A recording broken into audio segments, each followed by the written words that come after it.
Already. So with the recent reports of drought and well, droughts and uh, there, there, there are other. There have been reports. This is from Yale. I think I've reviewed this article, at least skimmed the article. This is from 2019, I believe. And yeah, and the title is right there. As water scarcity increases, desalination plants are on the rise. Now, as of right now, the top 10 desalination plants of the world are pretty much in this region, right here. In the entire world, this is where all of the like the majority of the desalination is happening. Saudi Arabia in particular, I believe, I could be wrong, 15% of all the water that is desalinated in the world happens in Saudi Arabia. So, and the region in general is the, so you have like UAE, Israel, Saudi Arabia, and this is where all the top 10 desalination plants are, according to this website, aquatechtrade.com, right? So they have the capacities and they have highlighted the top 10. Now, outside of the top 10, obviously there's more desalination plants across the world. I personally don't know how many desalination plants there are in total, but what I'm concerned about is that with this happening more and with the reports of the drought, which seems to be an ongoing thing in California in particular. So California, the way I understand it, is technically a desert, which for the past couple hundred years, maybe 1,000 years, or maybe more than that, it's not tens of thousands of years, but the climate of California has been, I guess, it's been favorable to for us in general. I say us because the North American food system is inherently dependent upon California. A lot of produce comes from California. A lot of fruits, vegetables, nuts are grown in the region. And obviously, we rely on California for technological solutions. It's been a driver of progress, not just for North America, but for the world. Plus the fact that there's a lot of amazing people that live in California. It's a beautiful state.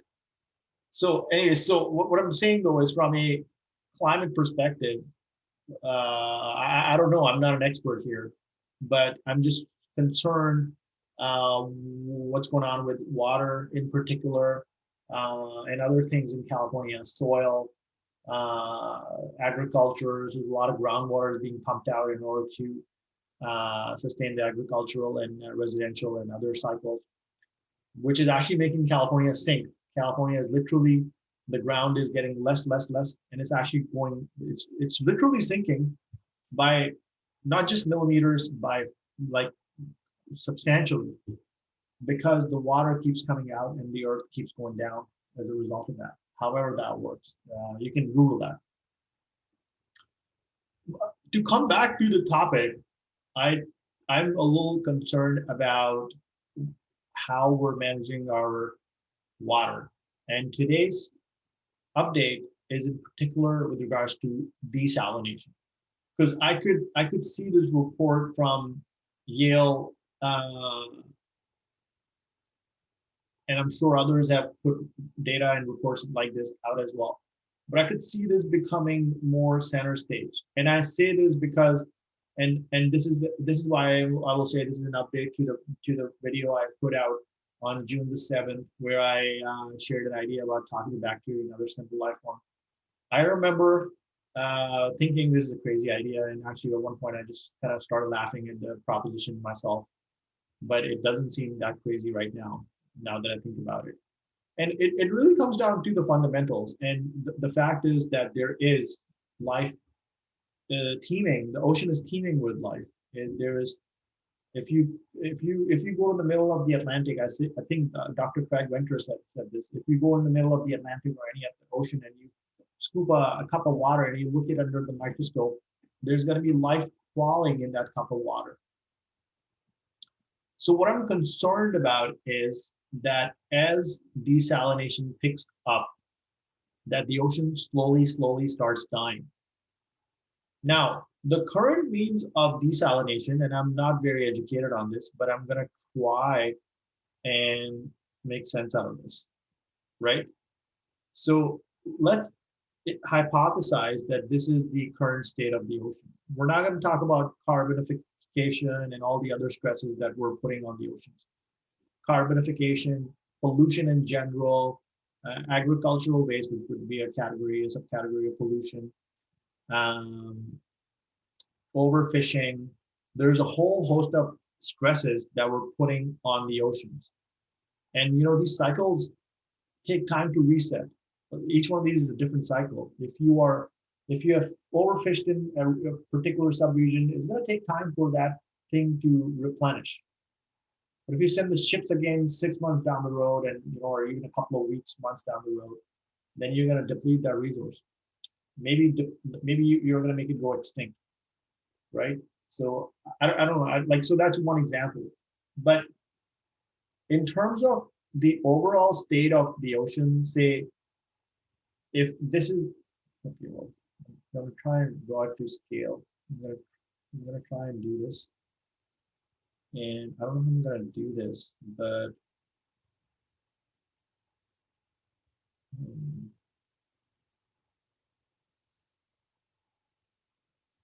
okay, I'm not going to do justice, but I'm going to try to symbolize this mathematically. However, this is represented right now. 3 parts water, 1 part land, and these are and let's take this, and this is going to represent our existing freshwater use, right? This is actually not to scale. This represents all the lakes and rivers in the world, something like that. I wouldn't be surprised if it's close to this, but I think it's smaller than this. If this was the total area that was represented in terms of all the water in the world, then this would not be the scale. I think, again, it's less than this. But this is powered because of glaciers in the domains of rivers. In the domains of lakes, those are also remnants of the last ice age. So I would think the majority of the world is reliant on the river systems. Outside of this, then we are starting to see the emergence of what's right behind on the screen, the desalination. So how do we want to represent this? I don't know, I put a yellow here because it's not sustainable. I don't even think that how we manage our rivers and lakes are sustainable, particularly rivers. But that's another.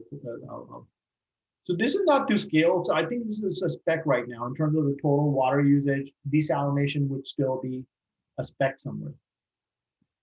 But here's the question. We don't know what's going to happen to the rivers. We don't know what's going to happen to the glaciers. We don't know if the drought will exist in California for the next 2 years. Maybe the rain's going to come back. We don't know on the longer scale what's really going to happen, right? We also don't know what is going to happen to our water usage in the long run. Now, let's just, this is not a mathematical assessment. Let's just put this question out there. Let's hypothesize that the water scarcity is actually continues to be on the increase, right? And maybe this, I don't know what the graph's going to look like, right?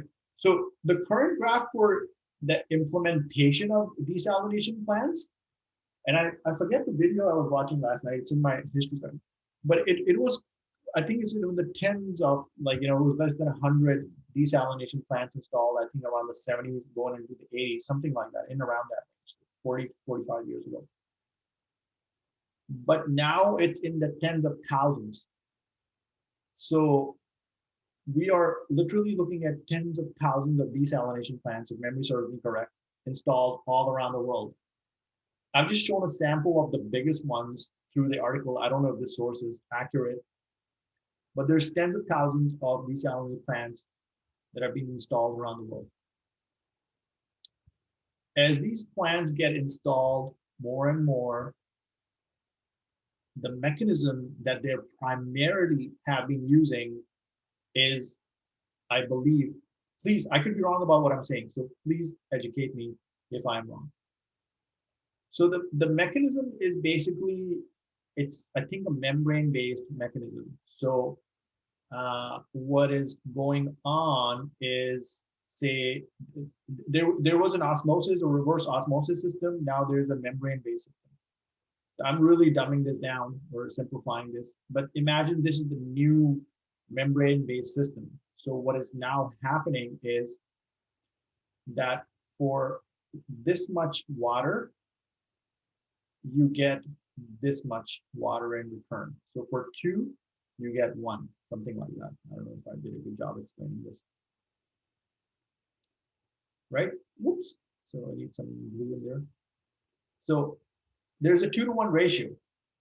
So for every 2 gallons of water that's going through this membrane-based system, there is 2-to-1 ratio. Okay, 2-to-1, 2-to-1, 2-to-1, right here. Okay. So what happens is, you can also think of this as this way: this much water is going in through the desalination plant, the membrane-based one. Half of it is brine and other chemicals, based on existing methods. Half of it is brine and other chemicals. And this solution is recycled, well, pumped back into the ocean. And once pumped back into the ocean, it impacts the marine life there because it becomes too salty, plus there's some chemicals, so we don't really know what the longer term impact for life in that region is going to be.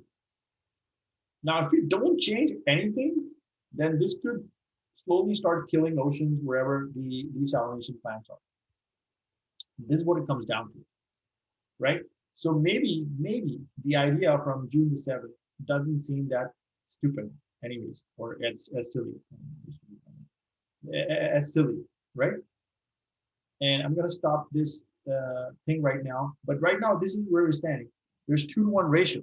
For every 2 gallons or 100 gallons, 100 gallons of water, 1,000 gallons pumping out of this solution, only half of it is getting converted into human, the water that is fit for human consumption.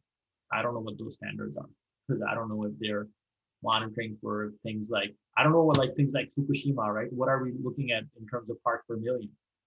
So however that happened, it's now in the oceans. So it's 1 part per trillion radioactive material, or is it 1 part per 100 trillion molecules? I don't know what that number is. I'm just saying there are different standards, and based on the standards and specifications, water is being deemed fit for human consumption. Maybe other things happen after that initial process as well.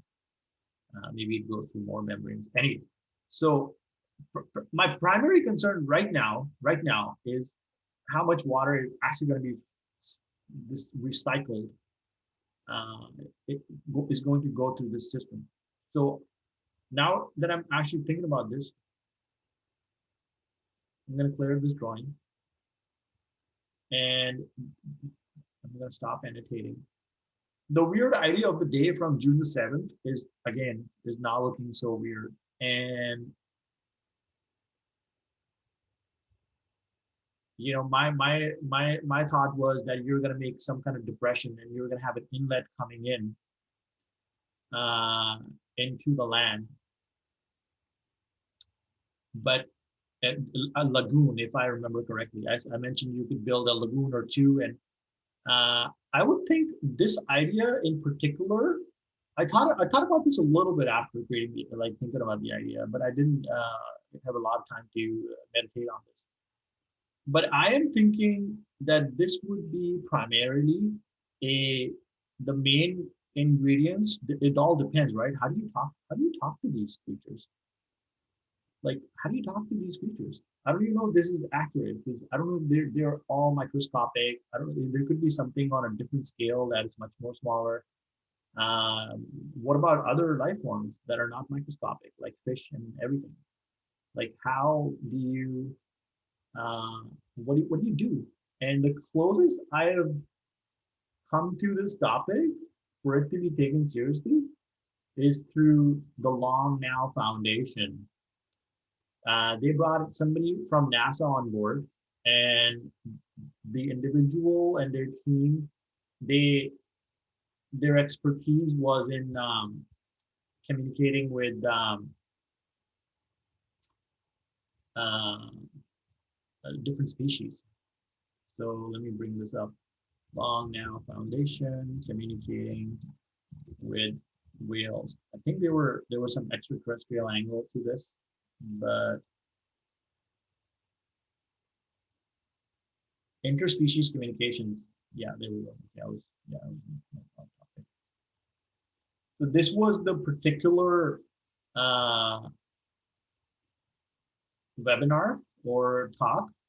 Uh, so, oops, they were talking about interspecies communications, and they were trying to correlate how the this thing could feed into our search for extraterrestrial intelligence right now. So this is the individual, Lawrence Doyle. This is the title, and this is the closest I've come to what I'm exploring here. So I gotta like I would probably have to watch this again, and they've been taking more of a mathematical approach, obviously, to this, but it sounded something like the movie Arrival, and if Arrival was like the final, you can think, deliverable in terms of the ability to communicate, as hypothetical as it may be, with a species of a particular kind, this would be like the first of the many steps, something like this. So this is again the closest I've come to what I envision, but uh, to get to so I think it really depends, right? What again? So I was what I was saying. It depends on what kind of species you're talking to, but maybe it's something to do with sonar, but plus like obviously electrical engineering, electrical and electronic, and elect how do you say electronic and right. Maybe something else. Maybe it's acoustics, right? Maybe it's acoustics in general. Maybe you can just send some kind of a signal based on acoustics. Maybe it's chemical based. Maybe it's depends on the species we're talking about, like what kind of species. But the thing is, you got to develop this consciously. And I don't know. Maybe it's something else. Maybe. Right? These are just wider uh, conversations. But whatever it is, you need to you don't have you sh- like if somebody's watching this, you need to talk to individuals like Lawrence Doyle and others like Doyle who uh, dedicate a fair chunk of time decoding what communication patterns really look like. The thing is, right now we've been focused on whales and dolphins because it's the same visual range that it's the same scale as us, kind of same like similar, like it resonates more in our senses because it needs like it's going directly in our visual system. This one, not so much. We don't see these creatures every day. We can only see them when we peer under the microscope.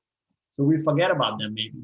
But the problem is if these creatures die, then the oceans will die because they are a crucial part of the food chain, right? They are a crucial part of the food chain. However, the thing works. I don't know what eats what. The plankton, they must be eating something, right? and then something eats the plankton, and then it kind of goes from there. Uh, Diatoms, dinoflagellates, radiolarians.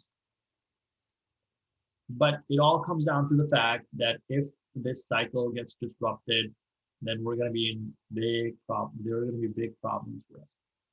So going back to the image that I drew in with regards to where we are today and how as desalination scales, how this problem could get exacerbated.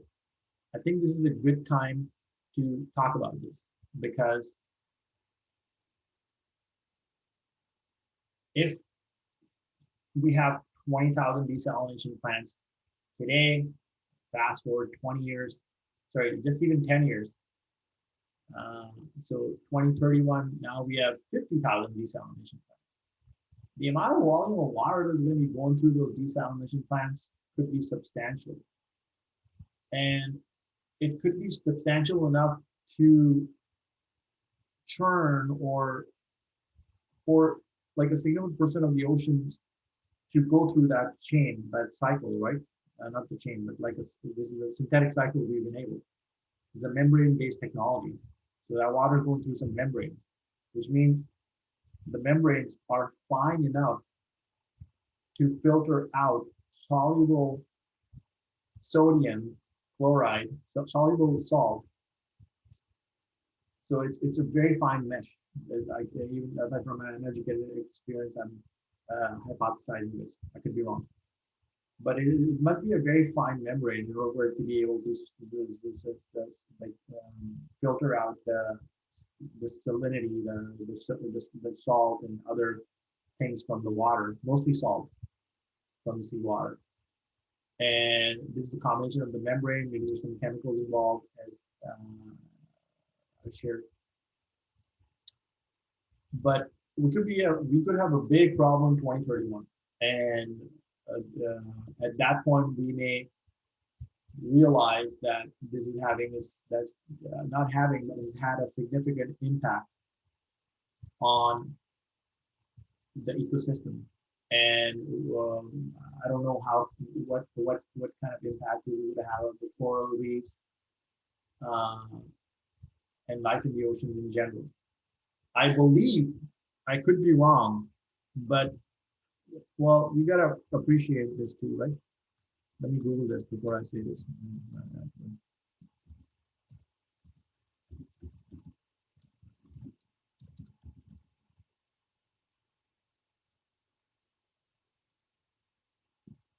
Oh yeah, okay, so I was right. So Margaret Atwood is a famous Canadian writer. I have not read any one of her books, but she seems like a really smart person, somebody who thinks about what they're saying. And this is one of the quotes from the author, Margaret Atwood. If the ocean dies, so do we. Strong words, strong words. Okay. But I wonder who else has said this. Paul Watson. I don't know who that is.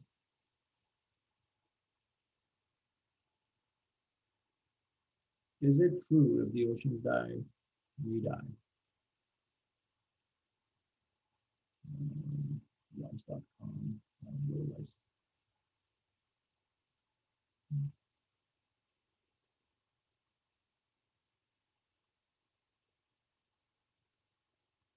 That looks like a university.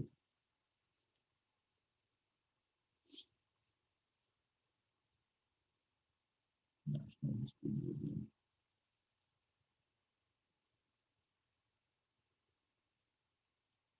Overfishing, pollution, and climate change. I would add desalination to that list.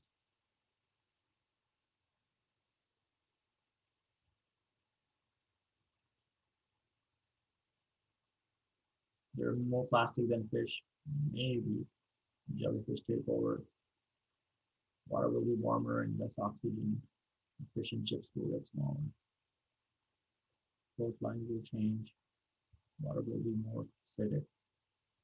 Now we keep pumping carbon in the atmosphere. Ocean acidification. Atwood talks about this. Farming the sea, other pollutions could increase. Uh,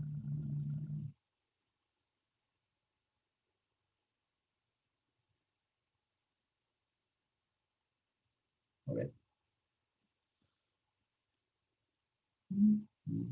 Yeah. So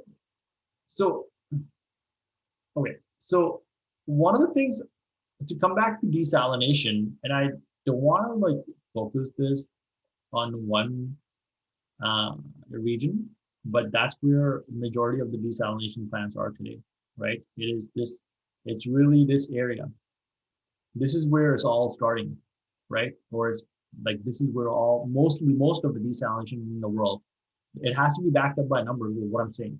It looks like this is where the water uh, is being extracted from the ocean on massive amounts, which makes rational sense because if you look at this region from space or from like, uh, there are no rivers here. The river systems are not uh, active enough to be able to sustain a growing population. So it's basically the desert.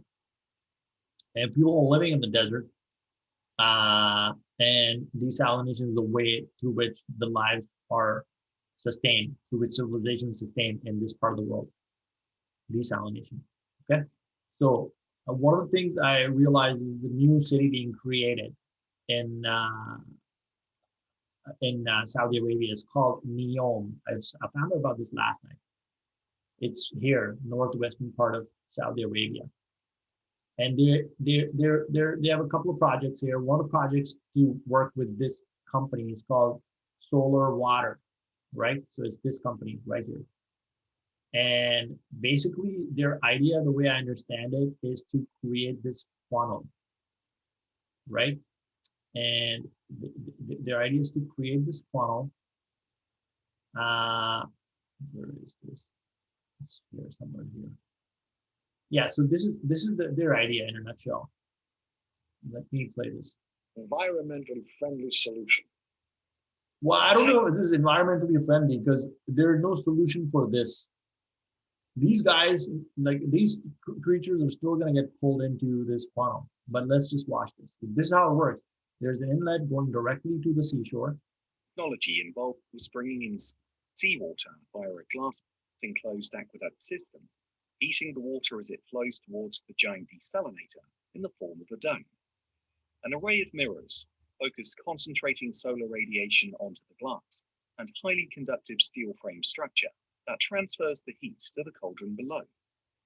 As a result of this process, the mass of pressurized steam produced is discharged through an outlet from where the steam condensate is piped as fresh water to reservoirs and irrigation channels.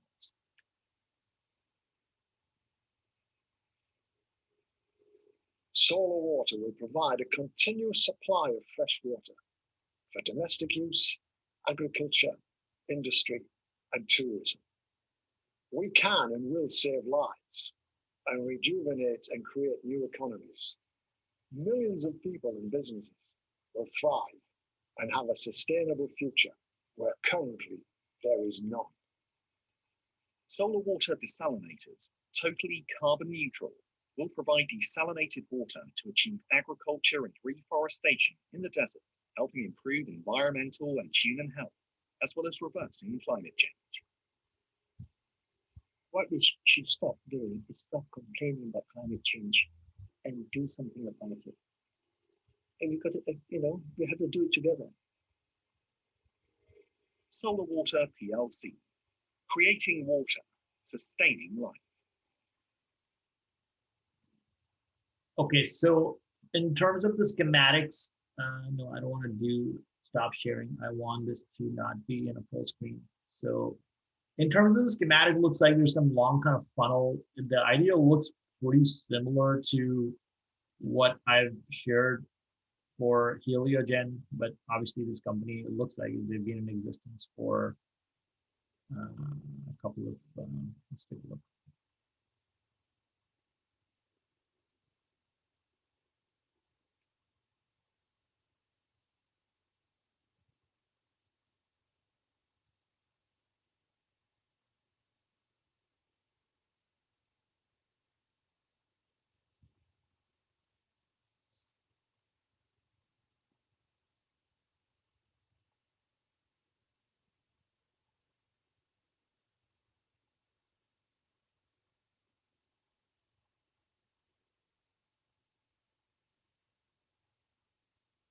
Wow, this is a really simple idea. You know, when you take a bowl and you put a plastic sheet over it, and you just put that bowl in the sun, and what you do is then when you put a cup in the middle of that thing, right? And then you put a penny on top of that plastic sheet. As the water gets condensated, it obviously rises up and then it falls in that cup in the middle. And that's, I think that's what this idea is really. And my concern again is this thing. These creatures are going to come in through this inlet, right? Where is that inlet? So this is their inlet. I don't know how they're actually bringing the water into that inlet. This is the inlet. This is the inlet. It's over 4 images. So they're bringing this inlet, whether this on an incline or not. They were saying in the video, this is already getting heated in the thing. So when it comes here, this is putting the, okay, I'm not gonna look into this in detail. My concern is this thing. If this thing dies, if these creatures die, we're in big trouble. So I hope companies, let me ask them,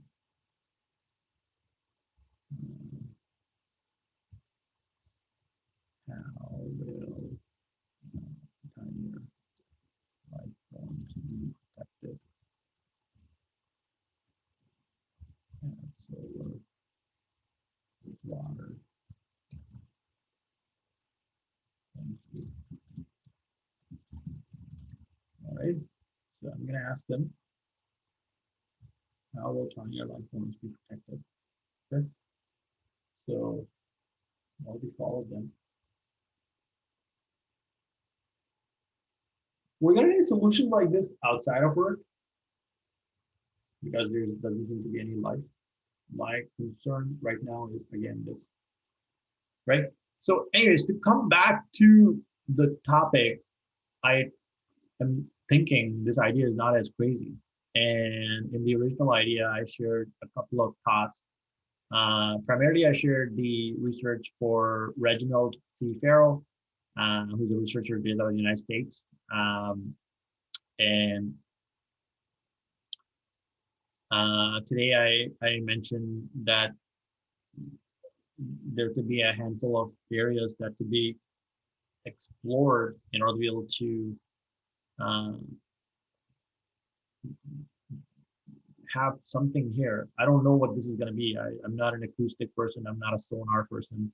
I'm not an individual who uh, studies communications amongst different species for a day-to-day living. And I've already made that point that we are primarily because I don't know how this funding is enabled for things like this, but we've been focused on things like whales and dolphins and whatnot. But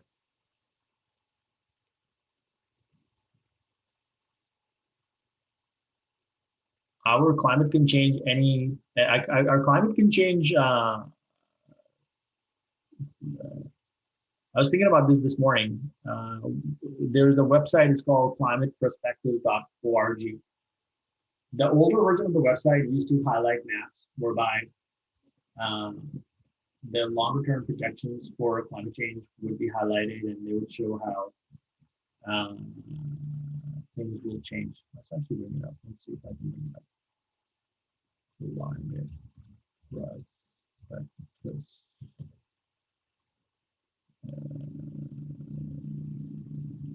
They rolled it up into under Impact Lab.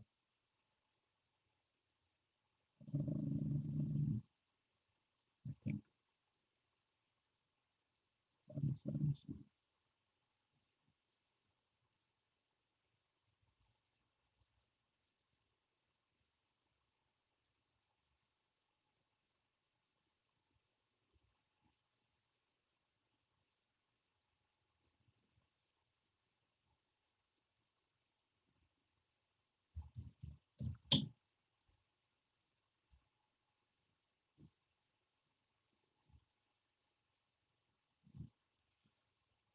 Yeah, hold on, let me share this again.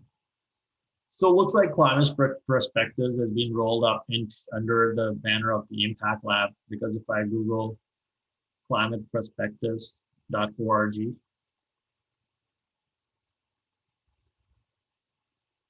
yeah, it's redirecting to the Impact Lab. But if you hit climateperspectives.org, then I don't know what's going on there, but anyways. So this is the projected, right? This was 2010, and then which year are we in now? So if this is 100-year time span, like 90-year-ish. So this is 5, 10, 20, 30, 40, 50, 60, 70, 80, 90. So yeah, this is 10, right? It's 20. Now, how does this work? Anyways, they're saying as more time goes by, we're going to see a warming climate, right? So this is what it is right now. It could be a lot more hotter in a lot of different regions, particularly close to the equator as more time passes by. The question is, what if we didn't have that much time? What if this was happening on a much shorter time frame? Things, however this whole thing works. Now, in the climate perspectives, they look at a variety of different angles. They look at all the factors from rising ocean levels to the impact that the change will have on different areas in random order, like actually the order that you see here. So they even look at patterns like how crime and poverty could increase. And yeah, so that's the climate perspectives. But to come back to the topic, this is becoming like a theme for me, I guess. But I really feel that whatever we are doing as a species, we need to think of the um, implications of implementing that. I feel, and this is also becoming a theme. Towards the end of the video, I stopped sharing the screen and I just talk. But this is what it is, right? So I feel that there's this kind of like mad, crazy uh, desire to do things for the sake of doing them. It's almost insane because we're just doing the same things, and we keep doing that. We're not thinking of longer term consequences. We're not thinking sustainable. We're not thinking sustainable. We're not thinking security, or we're not thinking sustainability. And I think this could be quite problematic. The examples that I've shared today are that's just one sample in that domain. But this is happening in a lot of different ways with regards to. Um,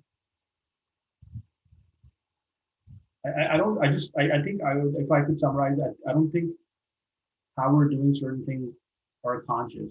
I, I personally absolutely do not claim that I'm like very conscious, or I am. My intent is good, I believe, but I could be unconsciously doing things that are not so great. So I am not saying that I'm all wizened and I am always thinking about sustainability.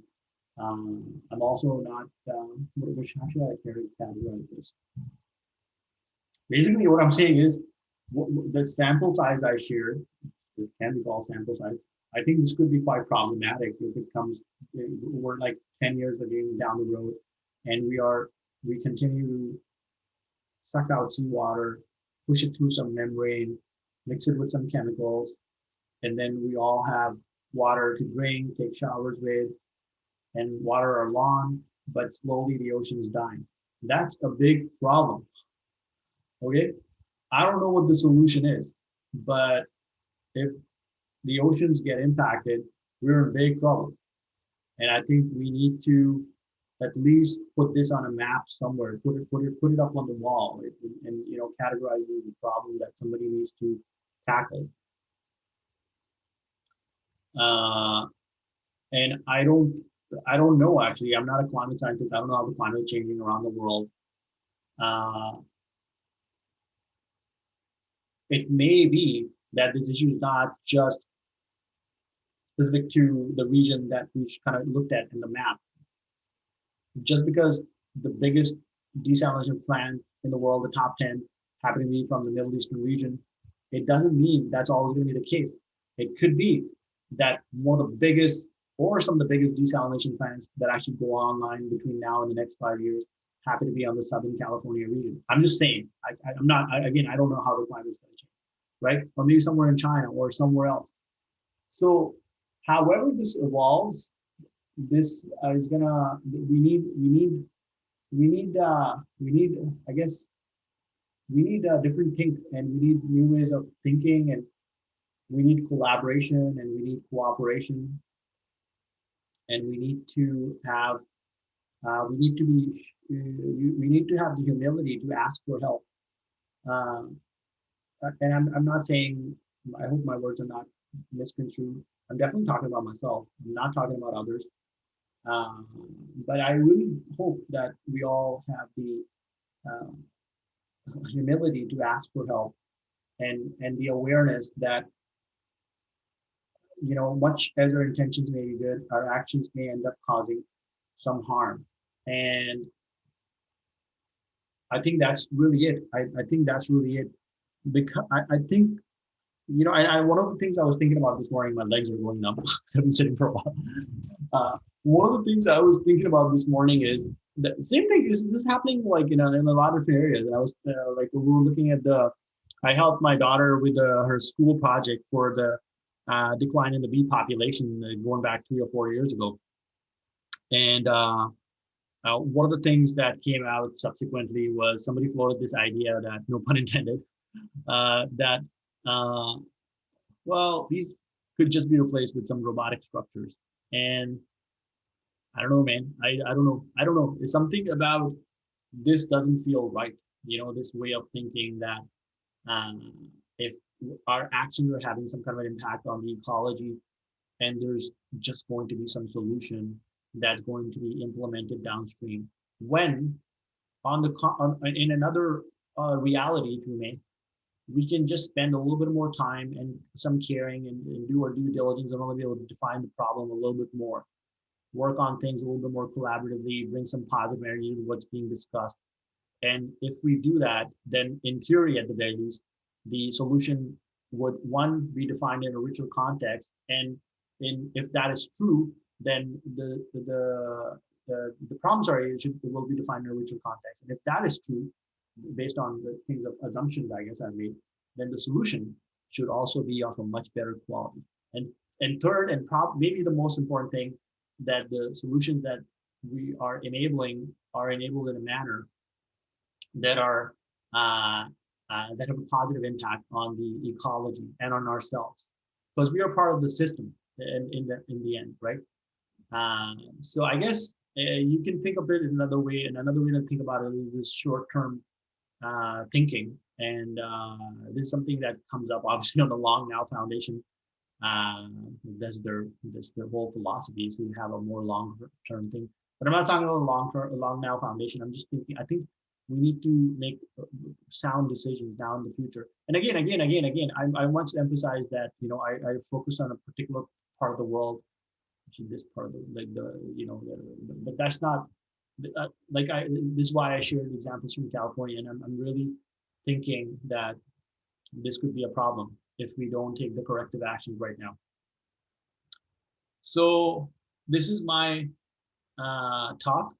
I guess last but not the least, there's a silver lining here, and that is that by defining this problem and coming up with adequate solutions, we could, in theory, get to a reality whereby we can indeed get water from the oceans, maybe somewhere else, and we can do it in a manner whereby there's zero impact on the ecology.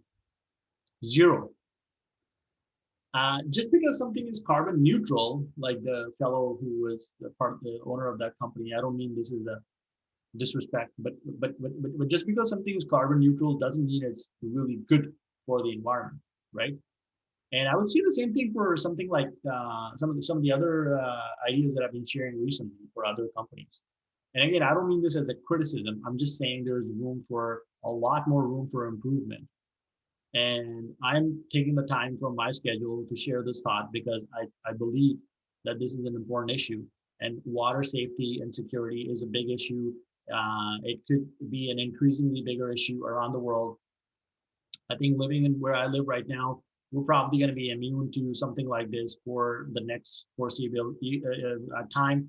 I don't know what, unless the climate changes like quite a bit and the temperature goes up and we have an algal bloom situation throughout the lakes, and that's going to be a big problem.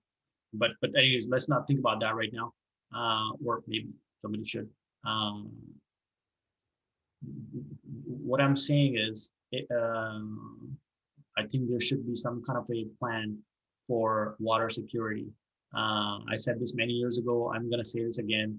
I'm going to echo this that if the rate of change for the changes in the climate is actually faster than we anticipate, then there's going to be more of a push to get water from the mechanisms like desalination.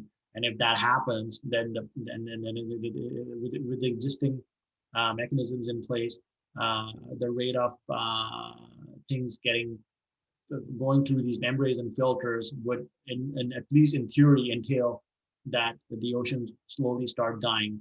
And 40, 50 years down the road, we may find, wow, we've by now we've recycled 50, 60, 70% of all the volume in the ocean. It's a lot of water in there, but it's all based on the method you use and the consumption. And again, so I don't know what the solution is going to be. I'm going to leave this in your able hands, whoever may be watching this. Like Anton Petrov would say, you are a wonderful person. You really are. And I hope that, we, that's it, man. I, I want to live in a wonderful future. We want water for our agricultural needs, for the vision that we've outlined. We want to see things growing in the desert. We want to do the same thing on non-terrestrial habitats. So it all comes down to the impact and the impact that we're having. And there's different kind of impact, right? Impact in random order on the environment, on the future, in more real terms, in near term terms. These are all important. The impact on your employees, like what kind of stresses are they experiencing? What kind of work environment have you structured? Have you enabled to write benefits framework for your employees? Are they happy? Are they happy doing the job? Are you paying them well, which is an issue for us right now? We're working on changing that, and we need help with that. We need assistance. I've actually put content out there, openly asking for assistance, and I think I'm doing everything in my capacity to change that as efficiently as possible, realizing that there's confusion.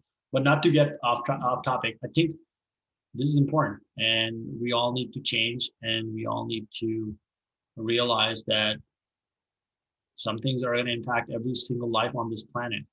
And I think if you think about this logically and rationally, then most of the problems we're dealing with today, I would say for most of the problems, I think we have some contribution to that problem. So the two examples that I can think of at the top of my head is everybody just like if you talk to folks on and it's like I don't know like how you define this problem, but now that the solar and clean energy is on par, maybe cheaper than fossil fuel, uh, you know what I mean? Maybe the fossil fuel industry doesn't get that much love. And without going into the, from a longer term perspective, I don't personally see uh, how we can sustain this with there's so much carbon being pumped into the atmosphere and how it leads to ocean acidification and a whole host of other issues, some of which I have shared now and were in the previous content. And obviously, people do this on a full-time basis. But to come back to the point I was trying to make, we've all been responsible for this. We all drove cars, we sat in buses, we ate food, we went places to places, we flew in airplanes. This was all made on top of fossil fuel, the buildings, the services, the energy coming into our house, natural gas and whatnot. This was all built on top of fossil fuels, and we all leveraged this consciously, unconsciously, right? Uh, and so that is one example of how everyone has contributed to this thing.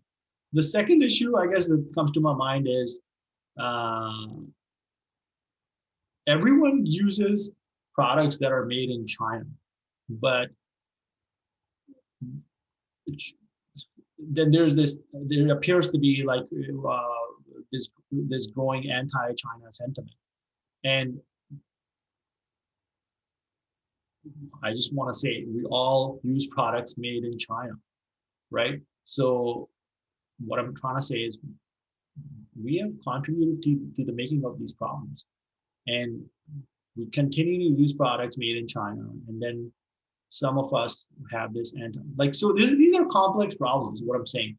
Well, I'm just trying to summarize this in like in terms of uh, I guess I'm reasoning from first principles, and I'm saying that we've all had a contribution towards enabling these problems. I'm repeating myself at this point.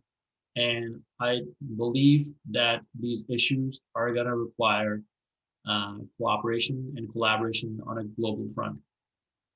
And this is the only way I can see um, these problems getting solved. And there's a fair number of reasons why I say that. Elon Musk has said, when it comes to solving any kind of a major breakthrough, I don't know if he used these terms, but he said, like, you gotta have, I think we try to distill this at one time, but he said, you've got to have like the problems can be resolved in a variety of different areas, and it's not so much the one area or the other. So in random order, it's technical, it's legal, it's financial, then it's political, and there's I think a couple more. And I think this is so true here that the problems and the kind of problems that we're talking about, from water security to just what's going on with energy dynamic in general, how whatever the transition is going to look like, however that's going to come about, to what kind of changes are going to happen in our monetary system, because our monetary system seems to be attached to the US dollar. Everything's backed up to the US dollar, and there's a direct coupling of the US dollar with oil. So whatever happens to oil will, I think, I'm not sure, may or may not have an impact to the US dollar. Like there's things may most likely are going to change. I think the big question is, how will the dynamic play out? How is this really going to happen? And my intuitive guess is that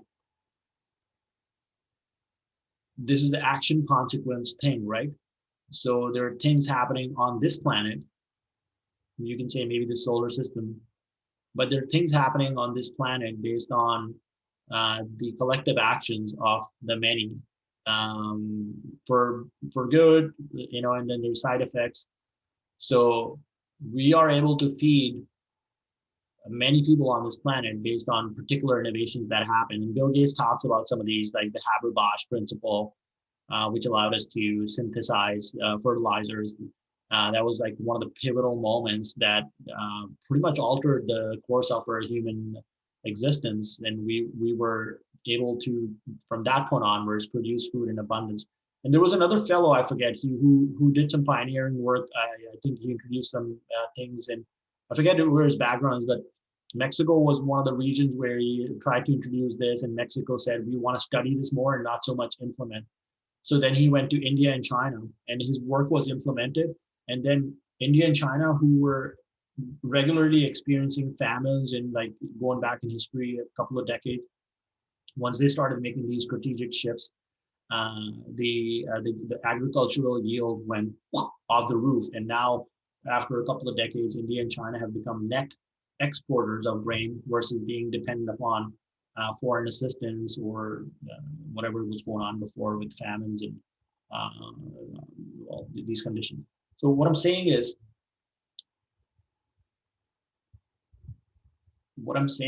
that, hey, I think I've said enough about this. I think we're going to need cooperation on all of these issues and more. And I don't see any other way, because even if you solve the technical problem and somehow the finances that be made available to say something actually does take a fair bit of capital and provision, that I guess enablement, for lack of a better word, and to sustain it through a course of time, right? Say maybe solar, maybe it's the combination of solar, green cars, or it's like electric cars or something else. Tesla, basically, I'm talking about Tesla. So Tesla, I think it took a sustained amount of effort to enable something like Tesla, and it was good work, I believe, on part of a couple of individuals and also institutions. I think I could be wrong about this. What I'm trying to say next is that if the political realities are not considered for any enablement, then that could have a detrimental effect towards the enablement of that thing in the first place, or for the enablement of that thing in general. And I guess what I'm trying to say is, based on the issue that I highlighted in terms of water security, I think water security is an issue that's going to impact everyone. So we may have to put our real or perceived differences aside and see how we can collaborate. I think this is what it's going to really come down to. And this, I'm not just talking about the region itself, I'm talking across the geographies. So basically, I'm talking science. You know, science is a global and collaborative endeavor. The past, like, I don't want to say anything more than that, because I don't want my words to be misconstrued.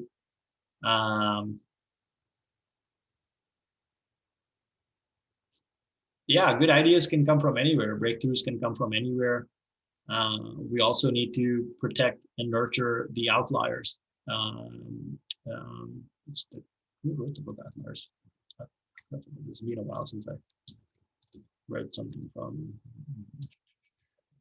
Malcolm Gladwell. Yeah. So in a Malcolm Gladwell sense, we also need to protect the outliers. And this is another off topic, but this is something I think about quite a bit. And I feel that we are creating, this is very off topic. This has nothing to do with the regions I spoke about. At least I don't think so. Or the water security in general, or everything else. This is a very different topic again. But I feel that the outliers today are, I think our institutions have become too big and too powerful. And I feel some of I'm not talking about individual institutions from a particular part of the world. I'm not talking Canadian, American, or in random order. I just feel that this could be an environment where the outlier or outliers, it may not be a environment where outliers are necessary, protected and nurtured. And if what I'm saying is true, then the probability of something like a Edison or a Alexander Graham Bell or Nikola Tesla or even Einstein emerging in the future may be lesser, because of the reasons I just shared. And the other problem is that we may, if we have an outlier, we may put too much faith or trust in that outlier, which is another set of problems, but which top topic. Anyways, I just want to keep it specific. I think water security is a big issue, and if you are watching this, I hope you we do like I don't know what this like I don't know how like I don't know how I think we're going to be intimately working on this problem, because this is aligned with our longer term vision to help make quality and nutritious food available for not just all humans, but all life on this planet. And our egos, at least I don't think our egos inflated to say that our team is going to single-handedly enable this construct. I don't even think that's sustainable. It's too much pressure or work on a group of people. It may be possible. It is most likely possible based on. But anyway, what I'm saying is this should be a global and cooperative endeavor. And I guess last but not least, what I can do is I can make an offer available to whoever may be watching this from any part of the world, whether you are from one of the regions we highlighted in random order, Saudi Arabia, from UAE, from Israel, from Egypt, from surrounding areas, maybe Australia, somewhere in Australia, maybe California, right? So wherever you may be watching this from, if there's any way we can help you to implement um, sustainable practices, realizing the fact that we're not experts in this area. What you see is what you get right now. Well, well, we do other things. We start doing other things too in terms of tangible um, initial steps. But if there's any way I could help, my team can assist, we are here. So we are here to jump on a call, jump on a webinar. We're hustlers. We are a small team right now, and let the content we share be a representation of how we could help define problems. And yeah, my offer is valid. So my offer is valid because this is an important issue, right? This is an issue that if we ignore it in random order, could cause a lot of problems, potentially some destabilization in the world. I don't want to go off on the negative tangent and keep going there. Uh, on the positive side, if we define this problem well and solve it, then we could have amazing things. We could have the abundance of food, the ecology is safe, and we have a lot of water for agriculture, for our own needs, for industrial use, and for pools. And who knows? It's open to imagination next, right? So this is my update on the set of ideas from June the 7th. And it looks like the primary idea is water security. And now I'm going to go and take a walk in the rain. I need to do some next time. Have a great day. Thank you very much for watching. I really mean thank you very much for watching. You are a wonderful person for watching my content.